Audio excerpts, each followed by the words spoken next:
예배의 자리에 오신 여러분들 환영하고 축복합니다.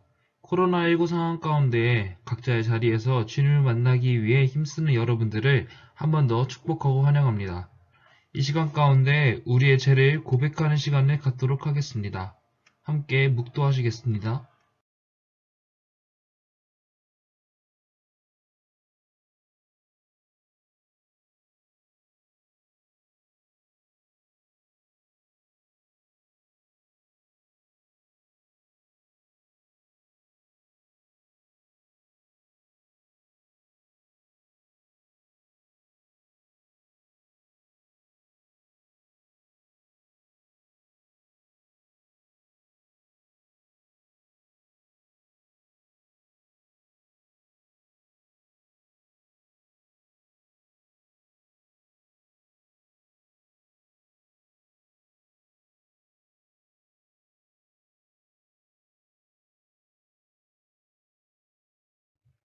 나는 전능하신 아버지 하나님, 천지의 창조주를 믿습니다. 나는 그의 유일하신 아들, 우리 주 예수 그리스도를 믿습니다. 그는 성령으로 잉태되어 동정녀 마리아에게서 나시고 본디오 빌라도에게 고난을 받아 십자가에 못 박혀 죽으시고 장사된 지 사흘 만에 죽은 자 가운데서 다시 살아나셨으며 하늘에 오르시어 전능하신 아버지 하나님 우편에 앉아 계시다가 거기로부터 살아있는 자와 죽은 자를 심판하러 오십니다. 나는 성령을 믿으며 거룩한 공교회와 성도의 교제와 죄를 용서받는 것과 몸의 부활과 영생을 믿습니다. 아멘. 기도드리겠습니다. 사랑과 은혜가 풍성하신 하나님 아버지 감사합니다. 사랑 우리 친구들 한 주간 더 건강하게 지켜주시고 이렇게 10월 둘째 주 예배로 하나님 앞에 나아가게 하심에 감사를 드립니다. 하나님 이른 아침에 피곤하고 지친 육신이지만 하나님 앞에 깨어 예배드리기 원하는 친구들 앞에 그리고 공부하는 와중에 시간을 내어서 또 조용한 가운데 예배드리고자 하는 친구들의 삶 가운데 주님 함께하여 주시고 그 예배드리는 공간 위에 주님 임재하여 주셔서 하나님의 영광이 가득한 예배의 초소가 되도록 주님 도와주시옵소서. 예배의 모든 것을 주님께 맡겨드려오며 예수님의 이름으로 간절히 기도하옵나이다. 아멘. 하나님 말씀 함께 받겠습니다. 하나님의 말씀은 구약성경 여호수아 1장 1절부터 9절까지의 말씀입니다. 여호수아 1장 1절부터 9절까지의 말씀 한 목소리로 함께 봉독하겠습니다.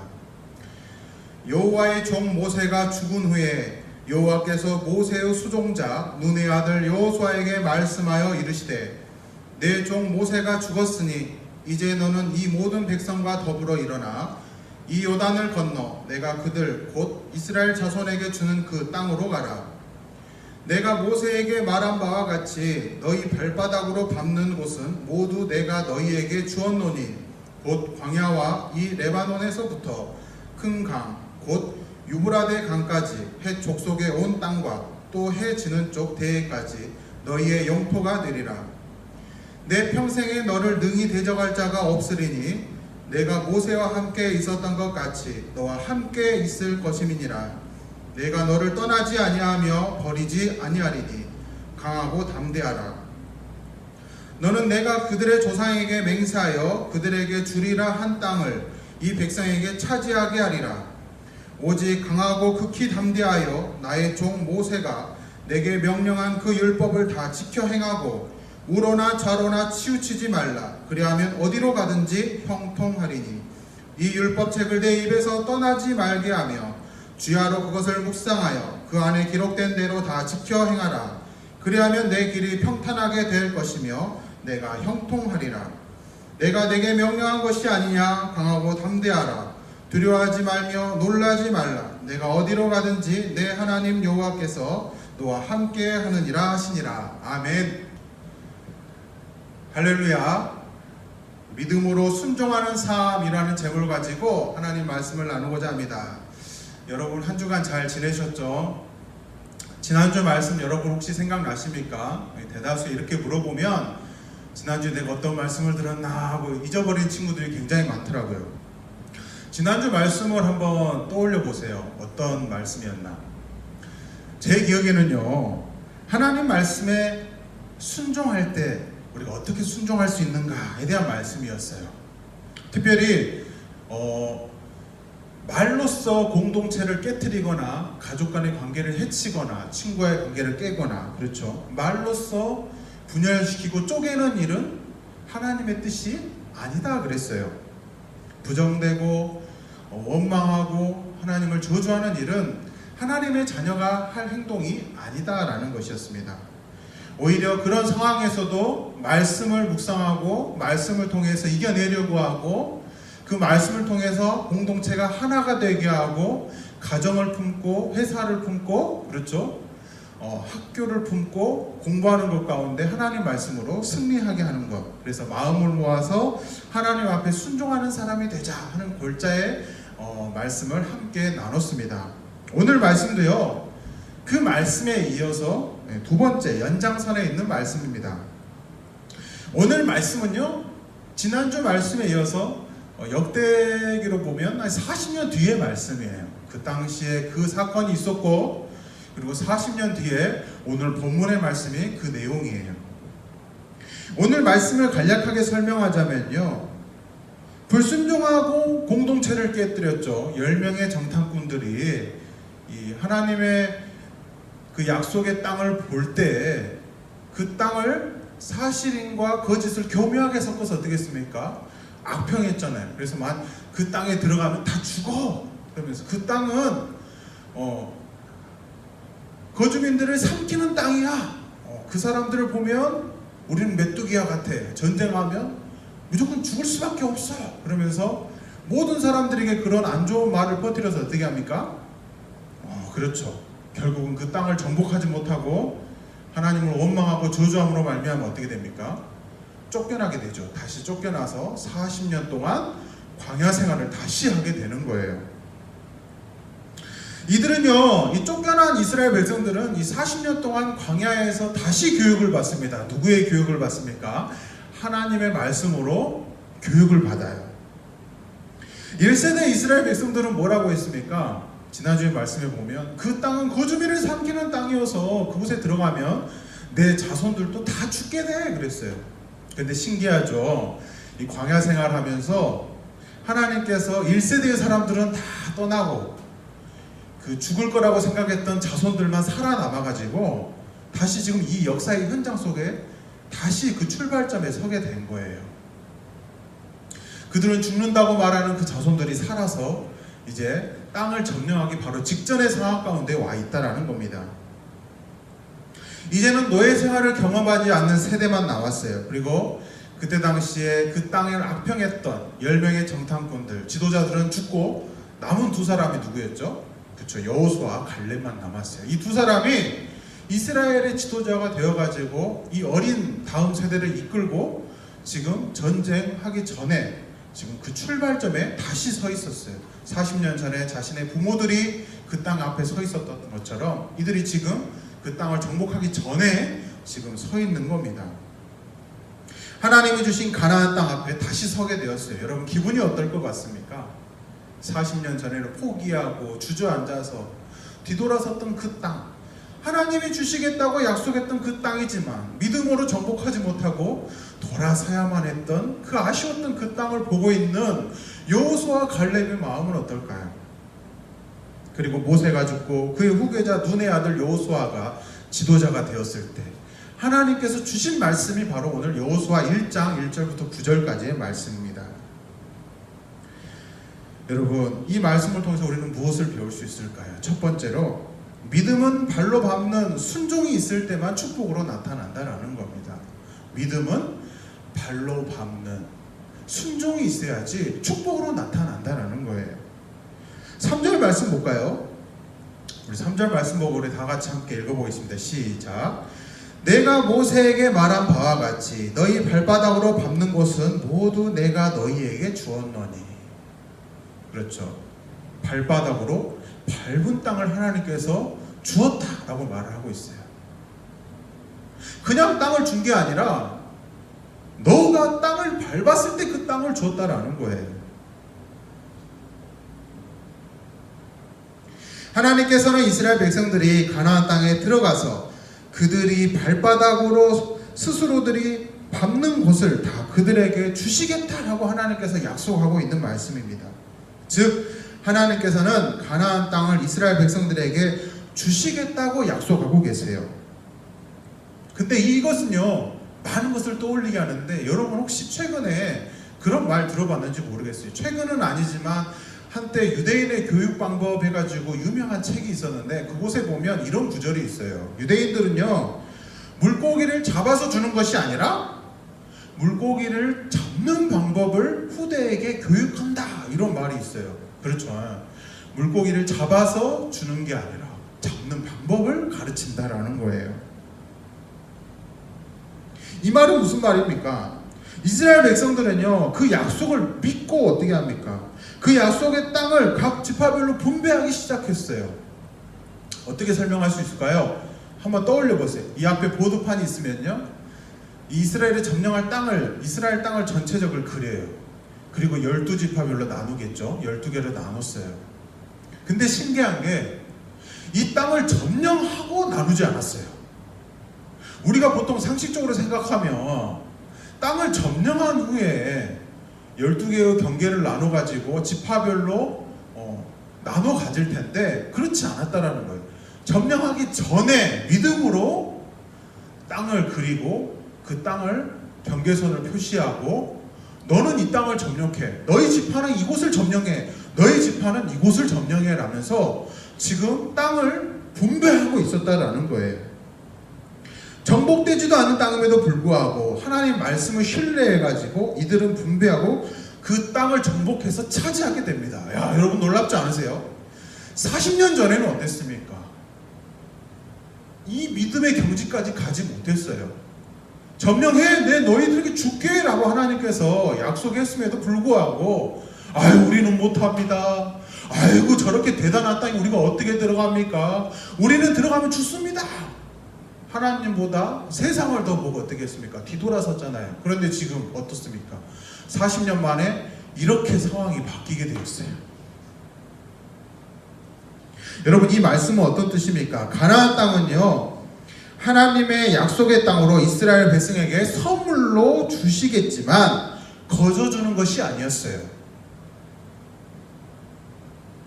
하나님의 명령에 그대로 순종해서 자신들의 발로, 여러분의 발로 가나안 땅을 구석구석 찾아다니면서 밟을 때야 비로소 하나님께서 그 땅을 주시겠다라고 말씀하고 계신 거예요.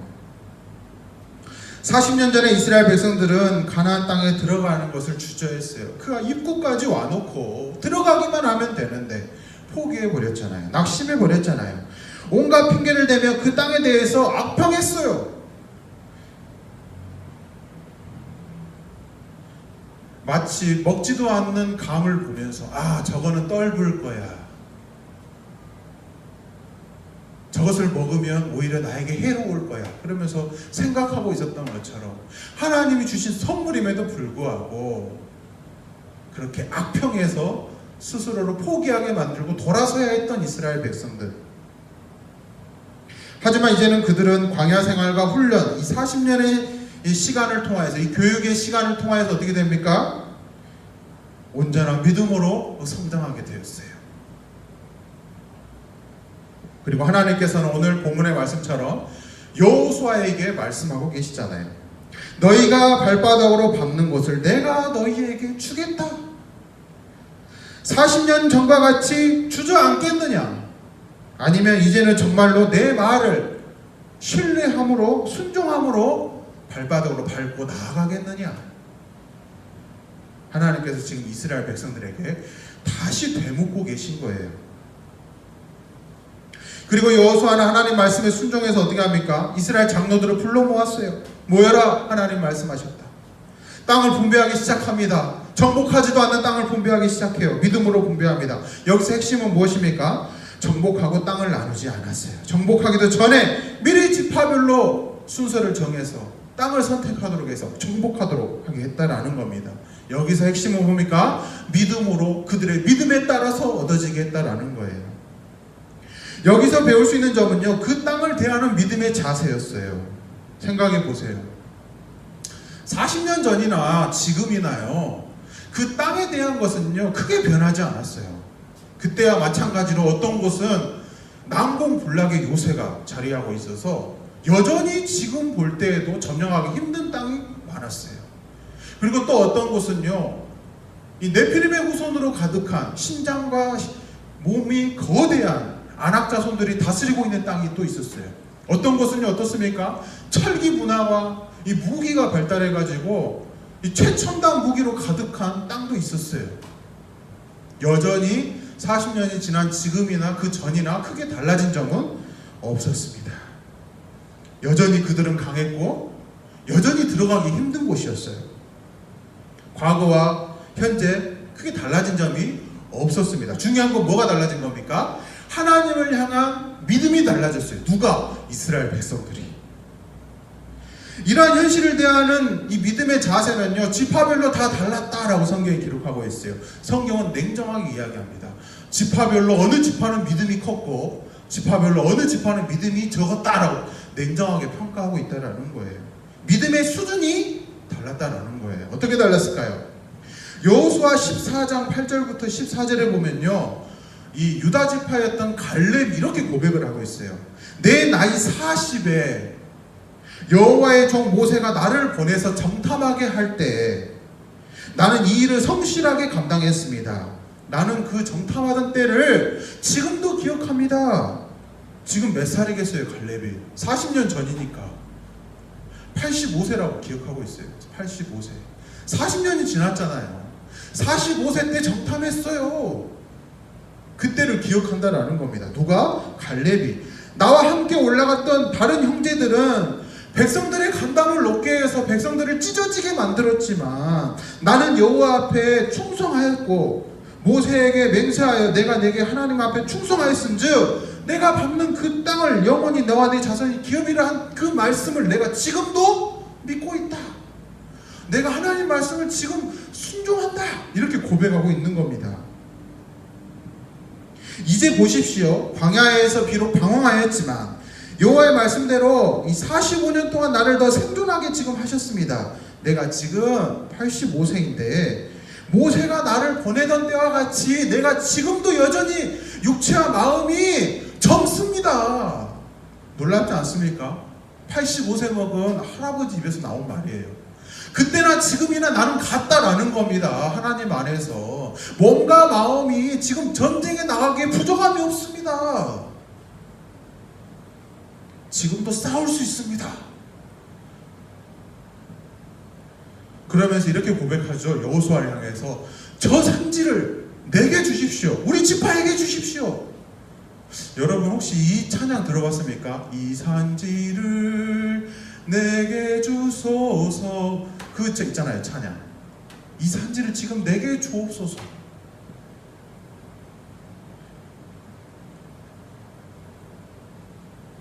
당신도 그날에 들으셨겠지만 그곳에는 아낙 사람도 있고 그 성읍은 크고 견고합니다. 하지만 하나님께서 나와 함께 하시면 그 땅 우리가 능히 점령할 수 있습니다. 놀랍게도요, 갈렙이 선포한 이 헤브론 땅은요 산지였어요. 산지. 대다수의 사람들은요 평지를 원하죠. 밭을 개간할 수 있고 벼와 농작물을 심을 수 있는 평지를 원해요. 누가 살기 힘든 산지를 원합니까? 누가 그 지대를 원해요? 힘들고 피곤하기만 하죠. 이 산지는요 요새가 가득해요. 산 자체가 방어막이 되기 때문에 점령하기가 힘들어요. 다른 지파에서는요 거들떠 보지도 않는 땅이었어요. 근데 누가? 갈렙이, 유다 지파가 여호수아를 향해서 요구하고 있는 겁니다. 내가 저 땅을 차지하겠습니다. 유다 지파는 저곳을 점령하겠습니다. 하나님께서 함께 하시면 능히 그 땅을 취할 수 있습니다.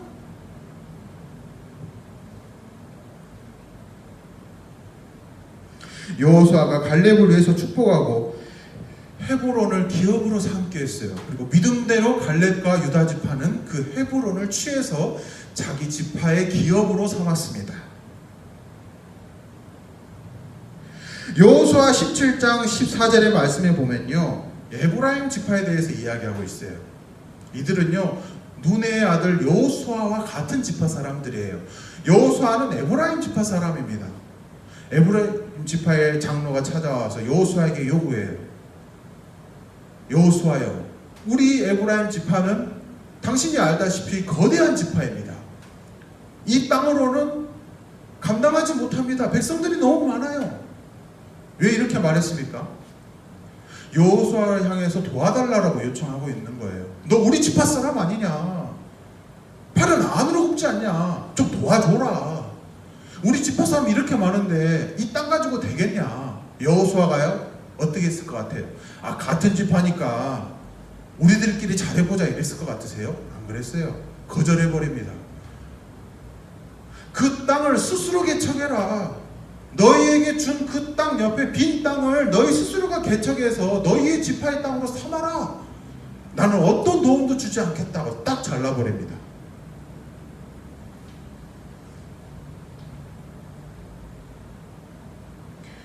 여호수아, 다시 한번 생각해봐. 그 땅은 철과 기병이 가득한 땅이야.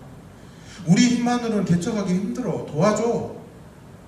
여호수아가 거절해버립니다. 같은 지파임을 내세워서 뭔가 이익을 취해보려고 했지만 여호수아는요, 거기에 응하지 않았어요. 너희는 큰 민족이다. 큰 권능 또한 가지지 않느냐? 비록 산림 땅이고 철병거와 철기가 있다 할지라도 하나님께서 함께 하시면 그 땅을 능히 점령할 수 있다. 너희가 스스로 개척해라.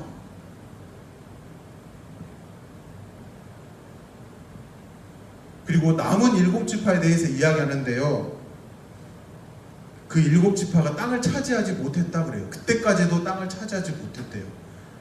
다른 지파의 사람들이 땅을 차지해서 기업으로 삼을 동안에 이 7지파의 지파들은요, 믿음이 부족해가지고 땅을 차지하지 못했다. 성경은 냉정하게 이야기하고 있어요. 그 특별히 7지파 중에 단지파에 대한 것을 이야기해 볼까요? 단지파. 유다와 에브라임 사이 아주 작은 땅을 후에 이 단지파가 점령하게 되는데요, 알다시피 생각해보세요. 아주 중간 사이에 낀 땅이니 얼마나 좋겠습니까? 단지파 사람도 많은데. 그런데 계속 지체하고 다른 지파가 싸울 동안 뒤에서 멀뚱히 구경하고 있다가 어떻게 제대로 된 땅을 정복하지 못했어요. 남들이 좋은 땅은 다 차지했어요. 그래서 단지파는요, 땅이 없어가지고요, 다른 지파의 땅들을 막 돌아다녔습니다. 냉정하죠. 그래가지고 결국에는 이스라엘 최북단의 땅으로 가게 돼요. 그래서 그 땅 나이스라는 지명인데요, 그곳을 점령하고 단이라고 이름을 바꿉니다. 근데 하필이면 그 땅이 이 블레셋과 가까운 땅이에요. 사사기에 보면 알겠지만 블레셋 얼마나 강합니까? 철기와 철병거를 가진 이 전쟁과 약탈의 민족. 그러니 얼마나 단지파가 그곳에서 고생을 했겠어요. 땅도 좁은데 겨우 얻은 땅이 그런 땅이었으니. 그래서 역사적으로 보면요, 믿음이 부족했던 단지파이기 때문에 우상숭배가 판을 쳤어요. 우상숭배의 중심지가 어디였냐? 이 단이란 지역의 땅이었어요. 수많은 오명과 더불어 시간이 지난 뒤에 사사기의 시대에 이 불세출의 영웅이 등장하죠. 누가 등장합니까? 삼손. 사사 삼손이 단지파 출신이에요. 그 험난한 그곳에서 하나님께서 그들을 버려두지 않으시고 삼손을 주셨는데 이 단지파 사람이 어떻게 했죠? 삼손을 묶어다가 블레셋에 넘겨버리잖아요. 아이고, 줘도 못 먹어.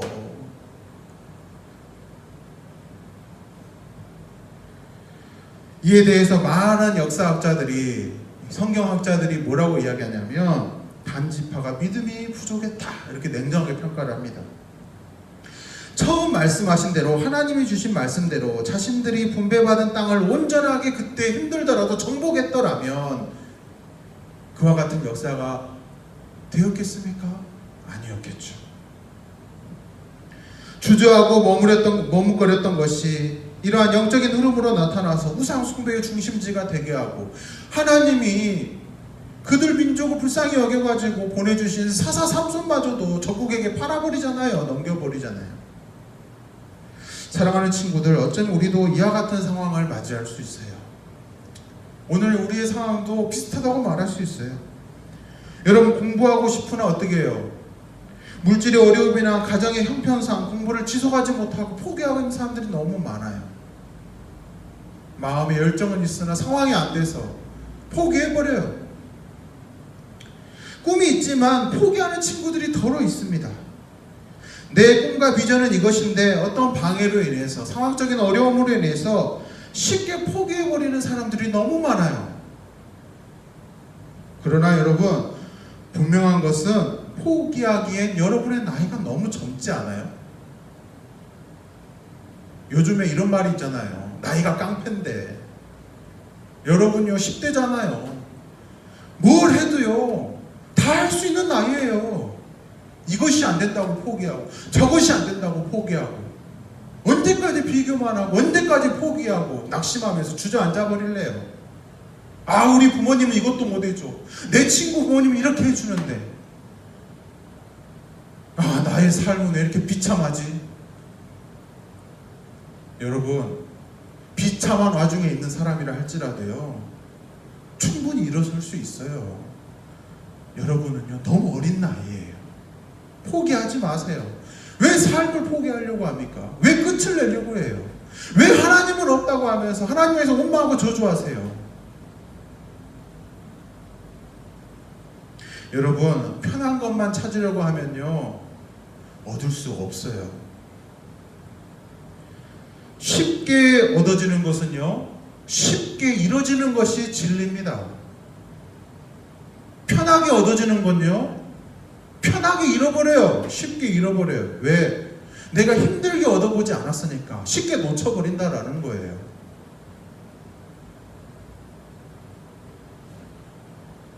어떤 책에 보니까요 이런 말이 있었어요. 외국은요 땅이 커가지고요 미국 땅이라고 한번 해보죠. 미국의 땅은요 땅이 넓잖아요. 한 주가 우리나라보다 더 커요. 외국의 땅은 커가지고 원하지 않더라도 목적지에 가려고 하면요 많이 걸어야 된대요. 차로 많이 가야 되고요. 그러나 한국의 땅은 좁아서 원하는 것이 늘 가까이 있기 때문에 쉽게 얻어주는 것이 어릴 때부터 버릇이 되었대요. 아, 저는 이 부분에 좀 공감했어요. 그렇다. 우리 어린 친구들이, 어린 학생들이, 이 다음 세대의 사람들이 너무 쉽게 뭔가를 얻으려고 하는구나. 너무 쉽게 얻는 것이 길들여졌구나. 울면 부모님이 주고, 떼쓰면 부모님이 주고, 뭔가 다 쉽게 얻어졌구나. 다시 말하면 자생력이 없는 거예요. 왜? 좀만 떼쓰면 막 다 얻어지니까. 그러나 외국은 그렇지 않다라는 겁니다. 성년의 나이가 되면 모든 지원을 끊고 네 인생이니 네가 알아서 개척해라 냉정하게 이야기하잖아요. 그러나 우리의 삶은 어떻습니까? 대학 가서도 부모님께 의지하고, 결혼할 때도 부모님이 지불해 주길 원하고, 이런 시대에 우리나라 국민성으로 자리 잡고 있으니 조금만 힘들면 어떻게 해요? 포기해버리고 원망하고 불평하고 신을 저주하고, 아, 내 삶은 왜 이렇지? 이렇게 말한다라는 거예요.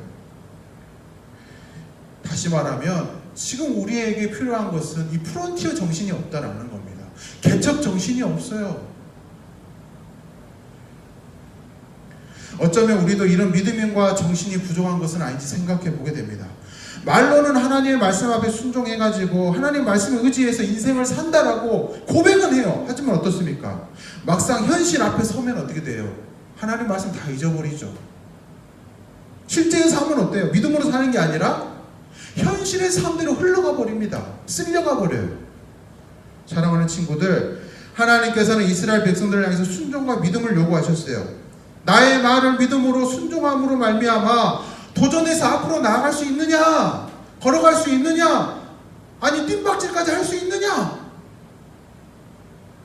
도전할 수 있냐? 아니면 그때처럼 또 포기해버릴래? 또 주저앉아버릴래? 신명기 31장 7절과 8절에 이렇게 말씀하고 있어요. 모세가 여호수아를 불러 온 이스라엘 목전에서 그에게 이르되 너는 강하고 담대해라. 모세가 여호수아를 불렀대요. 모세가 죽기 전에 여호수아를 부른 겁니다. 그 죽기 전에 이 말을 해주는 거예요. 너는 강하고 담대해라. 너는 이 백성을 거느리고 여호와께서 그들의 조상에게 주리라 맹세한 그 땅에 들어가서 그들에게 그 땅을 차지하게 해라. 그리하면 여호와가 그가 내 앞에서 가시며 너와 함께하사 너를 떠나지 아니하시며 버리지 아니하시리니 너는 두려워하지 말고 놀라지 말라. 놀랍지 않습니까? 하나님께서 네 앞에 가신대요. 여호수아 향해서 이렇게 지금 말하고 있는 거예요. 힘들어하고 두려워하지 말으래. 놀라지 말으래. 하나님께서 먼저 가셔서 일을 하실 것이다. 하나님의 능력이 아무리 크고 위대하다 할지라도요, 우리가 해야 할 일까지 하나님께서는 다 해주지 않으세요. 우리가 마땅히 해야 할 것을 우리가 할 때, 특별히 하나님 말씀에 순종해서 믿음을 가지고 나아가고 도전할 때 우리의 일을 도우시는 분이 바로 하나님이시다라는 겁니다. 그리고 그 열매를 달콤하게 성취하게 하시는 분이 하나님이시다라는 겁니다. 꼭 그 사실을 기억해서 포기하고 원망하고 주저하고 저주하는 그런 삶이 아니라 도전할 수 있는 여러분들 되시기를 바랍니다. 두 번째로, 작은 일에 충성된 자가 큰 일에도 쓰임을 받습니다. 1절 말씀해 볼까요? 여호와의 종 모세가 죽은 후에 여호와께서 모세의 수종자 눈의 아들 여호수아에게 말씀하여 이르시되, 여기에 보면요, 이 모세가 죽었잖아요.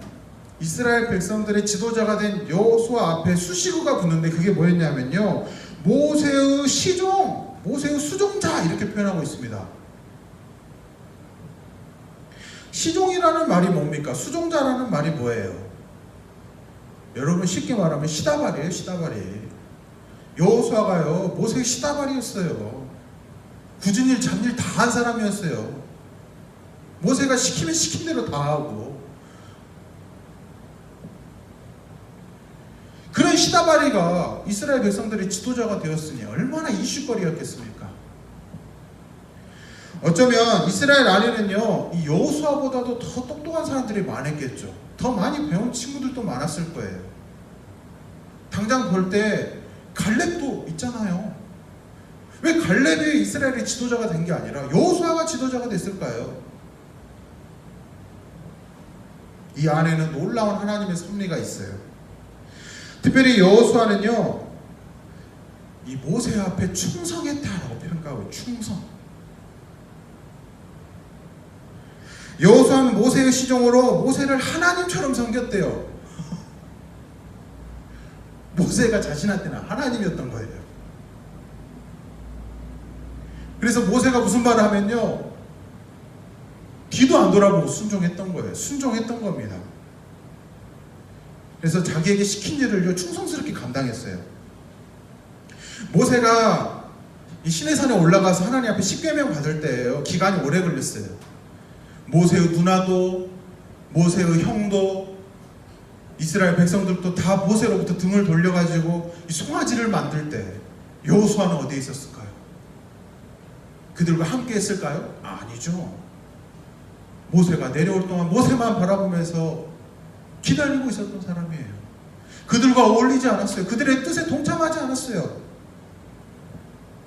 눈에 보이지 않으면 마음에서도 멀어진다라는 말이 있는 것처럼 그 대단했던 모세가 눈에 보이지 않으니까 자기 마음대로 했던 거예요. 심지어 자기 가족들조차도. 그럼에도 불구하고 여호수아는 그들과 함께 하지 않았어요. 하나님은요, 그런 것들을 다 보고 계셨습니다. 그 점을 기억하셨어요. 여호수아를 들어 사용하시고 모세의 후계자가 되도록 하셨습니다. 그리고 모세에게 주셨던 그 권능, 그 능력 똑같이 여호수아에게 주셨어요. 그래서 이스라엘 백성들을 이끌어가는 지도자로 삼아주셨습니다.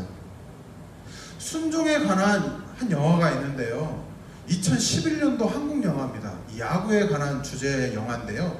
투혼이라는 영화가 있어요. 여기 보면요, 주인공이요, 자신의 자식을 때리는 장면이 나와요. 뺨을 치면서 너 그따위로 할 거면 야구 그만 때려쳐! 그런 장면이 나옵니다. 왜 주인공이 그 자식의 뺨을 때리면서 그렇게 아픈 말을 했을까요? 주인공 아버지는요, 프로야구 선수단이었어요. 투수였어요. 아들은 초등학교에서 야구부 선수였는데 4번 타자였습니다. 하루는 아들의 시합이 있어가지고 이 아버지가 아들이 어떻게 경기를 하는지 보고 응원하러 갔어요. 근데 그때 마침에 그 초등학교 야구단의 감독이 자신의 아들에게 사인을 보냅니다. 번트를 대. 번트 지시를 합니다. 그런데 이 아들이 어떻게 합니까? 아버지도 응원하러 왔고 자신은 타자로서의 재능이 넘치다는 것을 욕심이 있어가지고 보여주고 싶어 했어요. 그래서 감독의 지시를 싹 무시하고 어떻게 합니까? 번트가 아니라 홈런을 때려버립니다. 경기는 이겼어요. 아들이 홈런을 쳐가지고. 그런데요, 그 모습을 본 감독이 어땠을까요? 비록 경기는 이겼지만 고개를 떨구고 밖으로 나가버려요. 아버지는 이걸 다 보았습니다. 그래서 어떻게 합니까? 경기가 끝난 후 아버지 나 홈런 쳤어! 나 타자로서의 재능이 최고야! 라고 달려오는데 어떻게 했어요? 그런 아들의 뺨을 때리고 넘어뜨린 다음에 너 야구 그딴 식으로 할 거면 그만둬! 그랬어요.